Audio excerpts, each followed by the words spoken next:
आसाराम के समर्थक कितना ही हो हल्ला मचा लें, लेकिन सरकारी कागज और कार्रवाई को वो झुठला नहीं सकते और हर नया आरोप आसाराम के साथ ही साथ उनके समर्थकों को भी कटघरे में खड़ा करता है।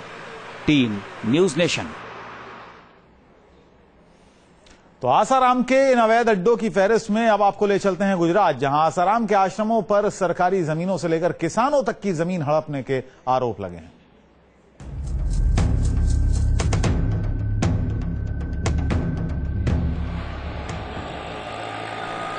ये है गुजरात की राजधानी अहमदाबाद में बना आसाराम का भव्य साबरमती आश्रम। साबरमती आश्रम के आसपास रहने वाले गांव वालों ने इल्जाम लगाया है कि आसाराम ने उनकी जमीन हड़प ली है।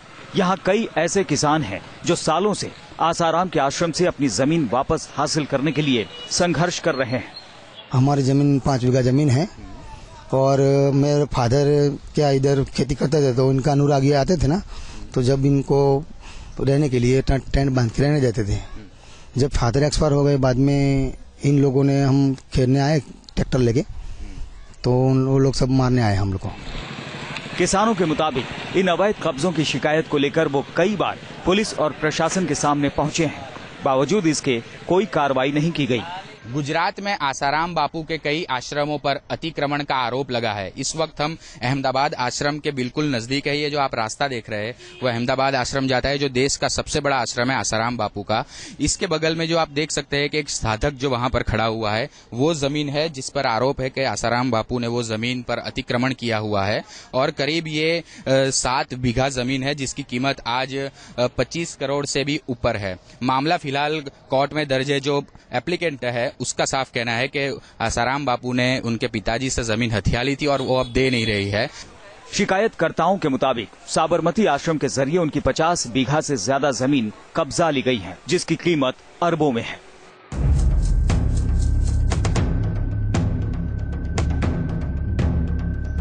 गुजरात के जूनागढ़ में भी आसाराम के आश्रम पर गाज गिरने की शुरुआत हो गई है। जूनागढ़ प्रशासन ने आश्रम की 100 एकड़ जमीन को गैर कानूनी करार देकर जमीन खाली कराने की कार्रवाई शुरू कर दी है। अभी एंक्रोचमेंट के बारे में मामलतदार को हमने इंस्ट्रक्शन दिया है, तो वो डीएलआर के साथ जाएगा और वो वहाँ की जो वो मेजरमेंट मेजरमेंट की कामगिरी करे, तो मेजरमेंट की कामगिरी से वो मालूम पड़ेगा कि कितना एंक्रोचमेंट है। जूनागढ़ का ये आश्रम तकरीबन 15 साल पहले बना था, लेकिन आश्रम बनने के बाद आसपास स्थित सरकारी जमीन पर बिना किसी मंजूरी या कागजी कार्रवाई के कब्जा कर लिया गया, जिस पर अब जाकर कार्रवाई की जा रही है।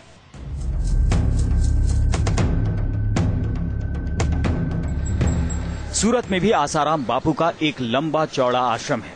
इस आश्रम पर समीर भाई व्यास नाम के एक शख्स ने अवैध रूप से जमीन हथियाने का आरोप लगाया है। समीर व्यास के मुताबिक 1991 में आश्रम के लोगों ने उनकी 30,400 वर्ग मीटर जमीन पर कब्जा जमा लिया था। पूरा मामला आसपास की जो आश्रम बना हुआ है उसके आसपास की 30,000 चौरस मीटर जगह का मामला था और उसमें करीबन मेरे अलावा 8-10 और खेडूत थे। हालांकि मैंने अकेले ही फाइट किया और जजमेंट पूरा सब वकील के सब खेडूत के पक्ष में आया हुआ है। समीर भाई की तरह दूसरे ऐसे लोग भी जिनकी जमीन पर कब्जा किया गया था, कोर्ट में पहुंचे, जहां कानूनी लड़ाई के बाद उनका पक्ष सही ठहराया गया। लेकिन अदालत के आदेश के बावजूद जमीन के इस टुकड़े से आसाराम के आश्रम का कब्जा नहीं हटा और न ही प्रशासन आश्रम से जमीन खाली करवा पाया। गवर्नमेंट ने को पोजीशन लेना था, उन्होंने पोजीशन ले लिया, लेकिन जितना भी इनलीगल कंस्ट्रक्शन उसमें हुआ है वो आज तक दूर नहीं हुआ और पोजीशन जो हमारे को देना है आज तक गवर्नमेंट ने हमारे को नहीं दिया है। आसाराम की गिरफ्तार होने के बाद उनके आश्रमों में हुए गोरख धंधों की परतें एक एक करके खुलती जा रही है। नाबालिग के यौन शोषण मामले में फंसे आसाराम को अब एक और नाम से पुकारा जाए तो गलत नहीं होगा। जी हां, लैंड माफिया। गुजरात के अलावा देश के कई राज्यों में आसाराम बापू के आश्रमों पर जमीन के अतिक्रमण के मामले दर्ज हुए हैं। अहमदाबाद से हितल खत्री के साथ पूरव पटेल, न्यूज नेशन।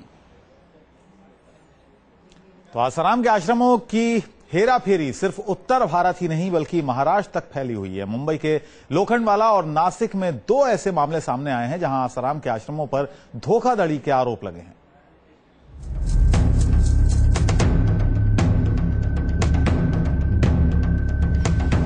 आसाराम के नासिक में बने आश्रम को जल्द से जल्द खाली कराने के आदेश दे दिए गए हैं। दरअसल नासिक की गंगापुर रोड पर जिस जगह यह आश्रम बना है वो ग्रीन जोन में आता है।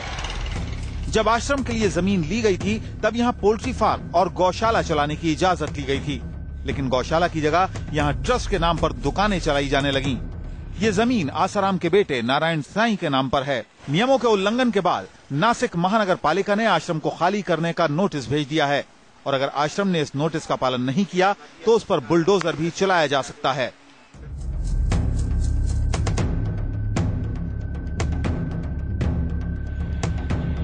मुंबई के गोरेगांव इलाके की एक हाउसिंग सोसाइटी ने आरोप लगाया है कि जो जमीन उस सोसाइटी को बिल्डर की तरफ से एक रिक्रिएशन ग्राउंड के तौर पर दी गई थी उसको आसाराम बापू ने हड़प लिया है।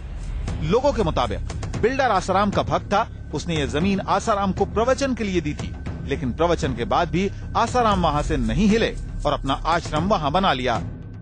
दरअसल ये सोसाइटी 5 बिल्डिंगों का एक समूह है जो कि 1966 में बनाई गई थी।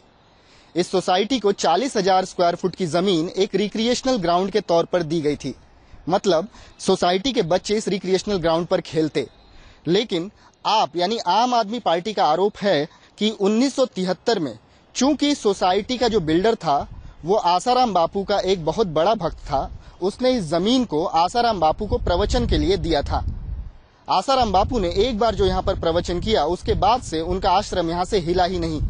और आपने ये भी आरोप लगाया है कि उसके बाद अपने रसूख का इस्तेमाल करके आसाराम बापू ने ये 40,000 स्क्वायर फुट की जमीन अपने आश्रम के नाम कर ली। बिल्डिंग की जमीन हड़पने पर सियासी पार्टियों ने भी आसाराम और उनके आश्रमों पर निशाना साधा है। आम आदमी पार्टी ने आरोप लगाया है कि आसाराम ने अपने ऊंचे रसूख का इस्तेमाल करके ये जमीन अपने नाम कर ली है। 2000 के आसपास आसाराम जी ने वहाँ पे 15 दिन का प्रवचन रखा था, ठीक है। तो वहाँ पे प्रवचन रखा तो धीरे धीरे आप ये समझ लीजिए कि वहाँ से बाद में हटे नहीं, पूरा उसको प्रवचन करके जो ग्राउंड को साफ करके बाद में बाउंड्री वॉल लगा के बाकायदा उसको एक अलग ही प्लॉट जैसा बना दिया गया है। 40,000 स्क्वायर फीट की जमीन की मौजूदा कीमत 300 करोड़ रुपए बताई जा रही है। आम आदमी पार्टी के मुताबिक इस जमीन की कीमत इस समय 300 करोड़ रुपए आंकी गई है और इसी वजह से आश्रम जो है आसाराम बापू का वो इस जमीन को वापस करने में आनाकानी कर रहा है। वीडियो जर्नलिस्ट इमरान के साथ विकास श्रीवास्तव, न्यूज नेशन, मुंबई। और आइए अब आपको दिखाते हैं कि कैसे खाकपति से अरबपति बन गए आसाराम। आसाराम के दौलत का साम्राज्य, खाकपति से अरबपति कैसे बने आसाराम, 10,000 करोड़ की दौलत का राज। आज के आसाराम की कहानी बिल्कुल फिल्मी लगती है। बताया जाता है कि आसाराम बापू ज्यादा पढ़े लिखे नहीं हैं और 1971 से पहले वो अहमदाबाद में साइकिल की एक दुकान पर मिस्त्री का काम करते थे। तब आसाराम को भी शायद ही पता था कि एक दिन वो धर्म और आस्था के नाम पर अरबों के मालिक बन जाएंगे।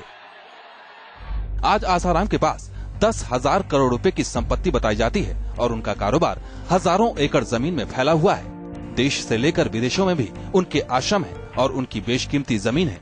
सूत्रों की माने तो आसाराम के पास देश विदेश में कुल 425 आश्रम हैं, जिनमें देश में 170 आश्रम शामिल हैं। देश भर के आश्रम की बात करें तो जम्मू कश्मीर में 1, हिमाचल प्रदेश में 1, पंजाब में 9, उत्तराखंड में 6, हरियाणा में 21, दिल्ली में 4, राजस्थान में 23, यूपी में 29, गुजरात में 45, ओडिशा में 1 और महाराष्ट्र में आसाराम के 24 आश्रम हैं, जबकि आंध्र प्रदेश में आसाराम के 2, कर्नाटक में 1, तमिलनाडु में 1, पश्चिम बंगाल में 1 और दादर नगर हवेली में आसाराम के 1 आश्रम है। इसके अलावा आसाराम की आयुर्वेदिक दवाइयाँ, अगरबत्ती, शैम्पू और साबुन जैसे करीब 2 दर्जन से ज्यादा के प्रोडक्ट्स बाजार में हैं।